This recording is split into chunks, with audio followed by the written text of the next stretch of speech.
Hello, everyone. Welcome back to the English Learning Podcast. I'm your host, Jason. And I'm Julia, your co-host. We're so glad you're joining us today for another exciting and brainy episode. Ooh, brainy. That's a good word to use today because we're diving into something a little deeper than usual. That's right. Today we're talking about the science behind thinking in English. What's actually going on inside your brain when you start thinking in a new language? You might be wondering, why does it feel so hard to switch your thoughts into English? Or why do some people say you need to think in English to become fluent? Well, there's actual brain science behind that idea. Exactly. In this episode, we'll explain how your brain processes language, why thinking in English helps you speak better, and how you can train your brain to make the switch more naturally. We'll also talk about what's happening when you translate in your head versus when you just think in English, and why that difference matters. And of course, we're going to give you simple, practical tips you can use right after listening to this episode, even if you're just starting out. So, whether you're learning English for work, travel, or just for fun, this episode will help you understand what's going on up here, points to head, and how to use it better. All right, ready to jump into the science? Let's do it. All right, let's start with the big question. Why is thinking in English so important for language learners? Great question. Thinking in English helps you become more natural and fluent. If you're always translating from your native language, it slows you down and makes speaking feel like a puzzle. Exactly. Imagine this. You want to say something simple like, I'm hungry. But instead of just saying it, your brain first thinks of it in your native language, then translates it into English, checks the grammar, and then finally speaks. That takes a lot of time. And that's why many learners feel stuck when they try to speak. Their brain is working too hard in two languages. But if you train your brain to think directly in English, you cut out that extra step. Right. It's like switching from riding a bicycle with training wheels to riding freely. You go faster and feel more confident. And here's another reason. It helps you understand English faster, too. When you're reading, listening, or watching something in English, you don't need to stop and ask, what does that mean in my language? You just get it. That's a great point. Thinking in English also improves your pronunciation and sentence structure. Because when you think in English, you start to feel how the language flows naturally. Yes, it's like your brain starts building English paths, just like it did when you learned your first language as a child. So, to put it simply, thinking in English helps you speak faster, understand better, and sound more natural. It's a big step toward real fluency. And the good news is, anyone can learn how to do it. It's not just for advanced learners. Absolutely. And we're going to show you exactly how in the next segments. But first, let's take a closer look at what actually happens in your brain when you learn and think in a new language. Okay, Julia, now it's time to get into the cool stuff. What's really happening inside our brains when we learn a new language? Yes, so here's a fun fact. Your brain has something called neuroplasticity. That means it can change and grow by learning new things, including languages. Right. When we learn English, our brain is literally building new connections, kind of like roads between different parts of the brain. The more we use English, the stronger those roads become. And when we don't use English for a while, those roads start to fade. That's why regular practice is so important. Now, let's talk about the areas of the brain involved in language. One is called Broca's area.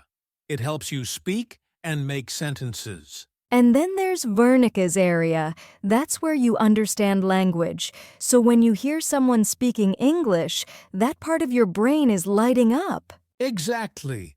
And when you're trying to think in English, these areas are both working hard. But here's the thing. If you're translating from your native language all the time, you're also using a third part of your brain that's connected to memory and translation. That slows everything down. It's like trying to drive through traffic instead of taking a fast highway. Yes, but when you train your brain to think directly in English, you're building a direct route. No traffic, no translation, just smooth thinking. It's also important to know that your brain loves patterns.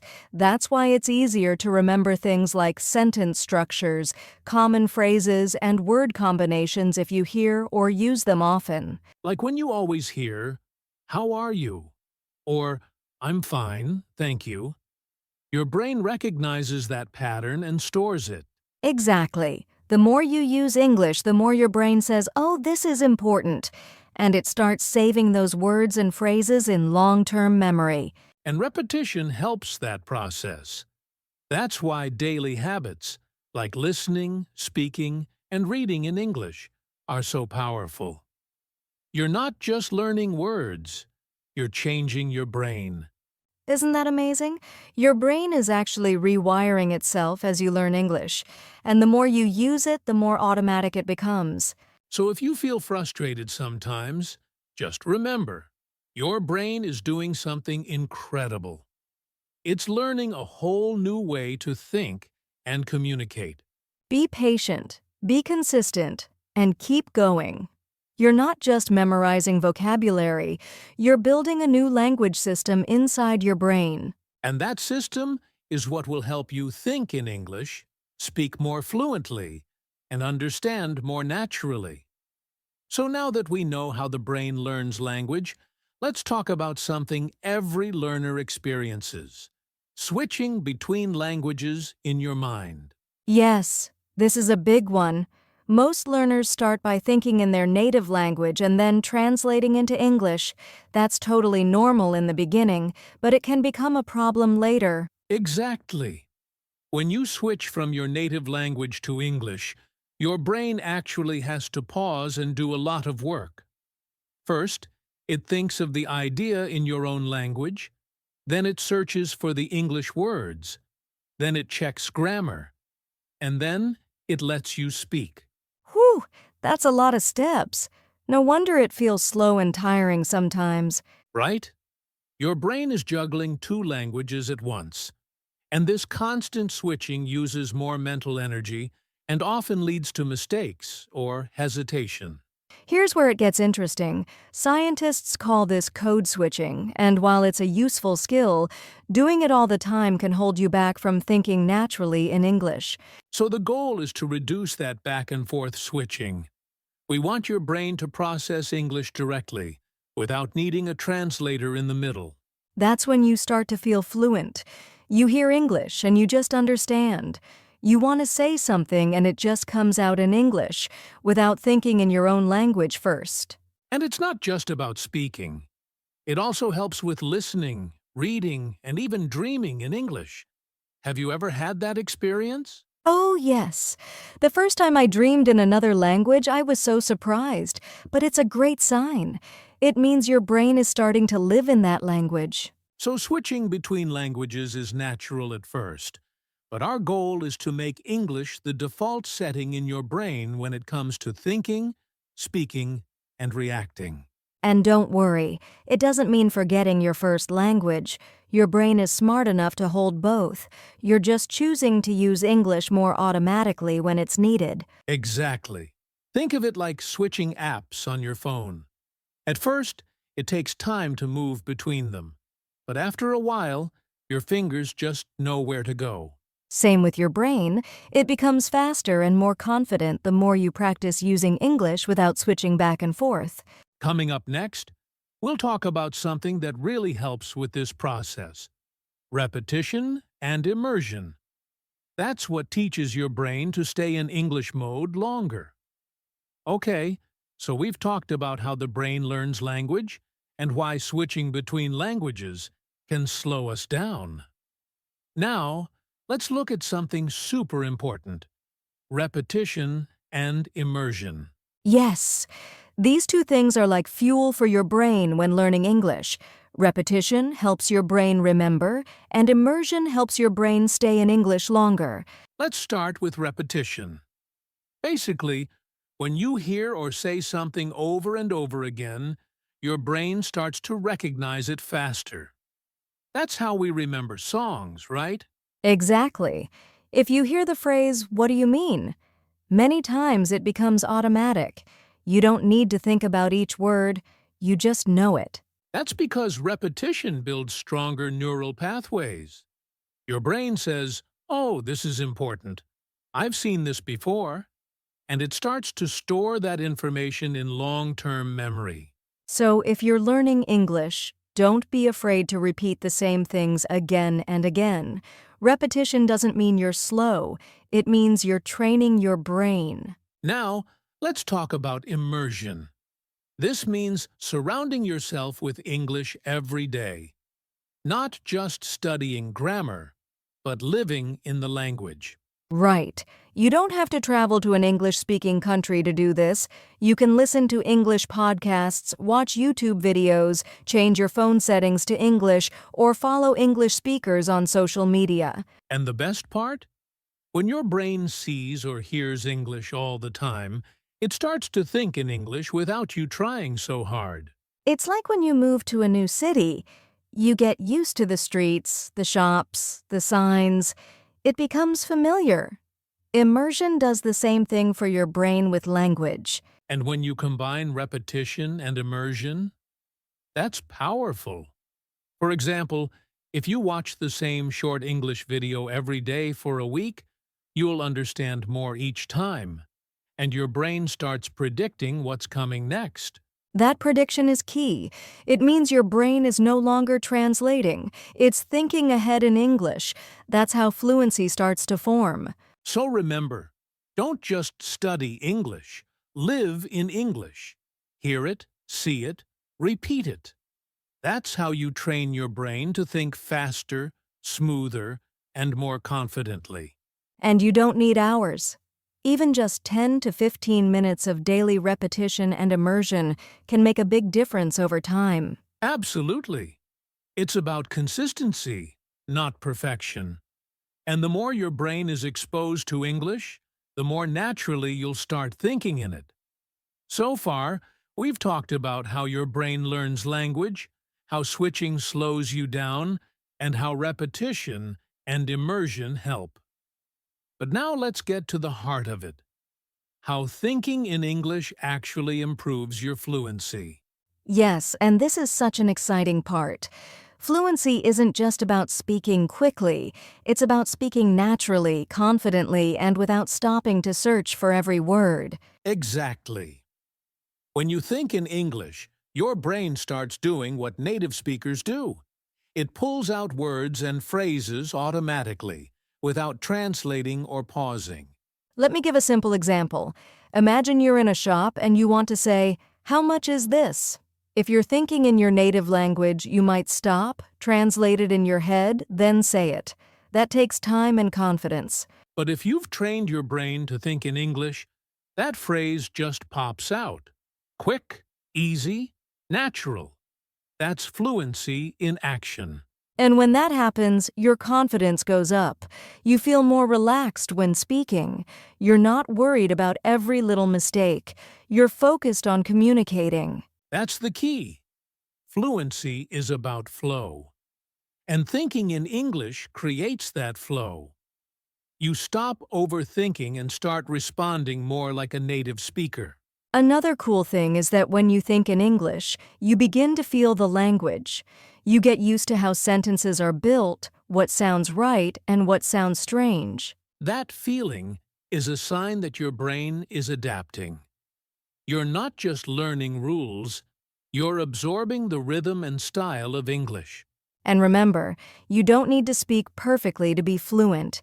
Even native speakers pause or correct themselves. The real goal is to express yourself smoothly and naturally, and that happens faster when you think in English. So if you want to improve your fluency, start by shifting your inner voice. Try thinking in English during daily routines, when you cook, walk, or plan your day. It's a small change that leads to big results. And coming up next, we'll share practical strategies to help you train your brain to think in English every day. No stress, no pressure. All right, it's time for the best part. How to actually train your brain to think in English. Because knowing the science is great, but now we need to take action. Absolutely. So let's start simple. One of the easiest ways is this. Name things around you in English. Wherever you are, your room, your kitchen, outside, just say what you see in English. Right. You look at your desk and say, "This is a pen. This is my laptop. I'm sitting on a chair." It seems basic, but it builds that habit of using English in real time. And here's another powerful one. Speak your thoughts out loud in English, even if you're alone. For example, say I'm hungry. I think I'll make some tea. It's a little cold today. It's like talking to yourself in English. And that's not weird. It's smart. You're helping your brain stay in English mode. And if speaking feels too hard at first, you can also write your thoughts down. Keep a short daily journal in English. Just write a few sentences like, "Today I went to the market. I saw my friend. We talked about the weekend." That's a great one. Writing helps your brain slow down and think more clearly in English. Over time, it gets easier and faster. Next tip, ask yourself questions in English, then try to answer them. For example, what do I want to eat today? Then answer, I want rice and vegetables. Exactly. You can even play a mini interview game with yourself. What's your favorite movie? What do you do on weekends? It's fun and useful. Now let's talk about your phone. You look at it all day, right? So change your phone language settings to English. That way, you're reading and thinking in English more often. And follow English-speaking creators on YouTube or social media. Watch short videos where people speak naturally. Try to repeat what they say or write down useful phrases. Here's another one I love. Use English when you make decisions. Like when choosing clothes, should I wear the blue shirt or the white one? Make those little choices in English. That's genius. It brings English into your real life, not just your study time. Also, when you're stuck on a word, don't always go back to your native language. Try explaining it in simple English. For example, if you forget the word fridge, you can say the cold box where I keep food. That's a key skill. Native speakers do it too. It keeps your brain thinking in English, even when you don't know every word. And finally, make English fun. Use it with music, games, jokes, or by talking with a friend. The more relaxed and happy you feel, the easier it is to think in English. So to sum it up, name things, speak your thoughts, ask yourself questions, write a journal, change your phone language, follow English content, explain things simply, and make it fun. Yes, it's not about being perfect. It's about practicing a little every day until it becomes natural. Coming up next, we'll answer a big question. Can anyone train their brain to think in English? Spoiler alert, it's a yes. But let's talk about why and how. Before we move into the next section, let's pause and talk about something important. The common struggles learners face when they try to think in English. Yes, it's not always easy, and that's totally normal. One of the biggest struggles is that many learners feel stuck or slow when trying to form sentences in their heads. That's usually because they're translating from their native language first, right? It takes time, and sometimes the grammar just doesn't fit. Exactly. Another common struggle is lack of vocabulary. You want to think in English, but you don't know the right words yet, so your brain kind of freezes. That can feel frustrating. And then there's the issue of self-doubt. Learners often ask themselves, "Am I thinking correctly?" Or, "What if I make mistakes?" Yes, and that fear can stop people from even trying. But here's the truth. Mistakes are part of the process. You don't need to think perfectly. You just need to keep going. Also, some learners say their mind goes blank when they try to think in English. That's usually because they haven't built the habit yet, or they're under pressure. So if this happens to you, don't worry, it happens to everyone. The key is to start small and stay consistent. You'll build confidence with time. Exactly. These struggles are not signs of failure. They're signs that your brain is learning something new. And that's a good thing. So, be kind to yourself. Thinking in English is a skill, and like any skill, it takes practice. You're doing great just by trying. So, Julia, now that we've talked about the science and the struggles, let's give our listeners something super practical. Simple exercises they can do every day to start thinking in English. Love it. Let's keep it easy and fun. First exercise, the 1-minute talk. Pick a topic and talk in English for just 1 minute. It could be my favorite food, what I did today, or even what I see in my room. That's a great one. And it's okay if you pause or make mistakes. The goal is to keep your brain in English for just 1 minute. Exactly. Here's another one, the mirror exercise. Look in the mirror and describe your feelings or your plans for the day. Like, I'm feeling a little tired today, but I have a lot to do. I love that. It helps you build confidence because you're practicing face-to-face with yourself. Third one, mind labeling. As you move through your day, name things around you in English. For example, I'm opening the door. Now I'm brushing my teeth. This is my jacket. It sounds simple, but it really works. You're training your brain to narrate your life in English, even for everyday actions. Here's another fun one. Question of the day. Every morning, ask yourself one question in English, like what do I want to eat today? Or what makes me happy? Then try to answer in English. That builds your thinking muscle every single day. And for learners who like writing, daily journaling is powerful. Just write 3 to 5 sentences each evening in English. Nothing fancy, just real thoughts. And the last one, 5 words a day. Learn 5 useful words or phrases each day, and then try to use them in a sentence, either in your head or out loud. Simple, short, and effective. These small exercises, done consistently, help shift your brain into English mode. And that's where fluency begins. So choose 1 or 2 exercises and make them part of your daily routine. You'll be amazed at how quickly your thinking starts to change. Coming up next, we'll wrap it all up and share some final encouragement to keep you going on your English journey. Wow, Julia, we've covered so much today. The science, the challenges, and practical tips to help everyone start thinking in English. Yes, Jason. Remember, thinking in English is a skill anyone can learn. It just takes time, patience, and daily practice. If you keep trying, even just a little bit every day, you'll see progress. Your brain will get faster, your confidence will grow, and speaking English will feel more natural. So don't give up. Every step forward is a step closer to your English goals. Thanks for listening, everyone. Keep practicing, keep thinking in English, and we'll see you next time.